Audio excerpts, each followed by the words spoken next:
যখন আমি থালা বাসন ধুই তখনও কেউ দেখে না।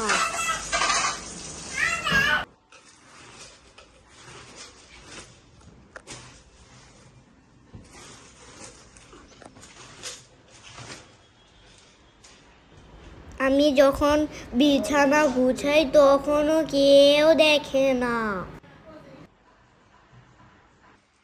আমি যখন ঘর ঝাড়ু দেই তখনও কেউ দেখে না।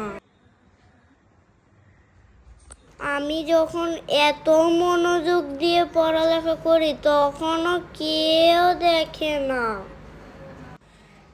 যখন সব কাজ শেষে একটু মোবাইলটা হাতে নেই তখন আমার আম্মু যা করে।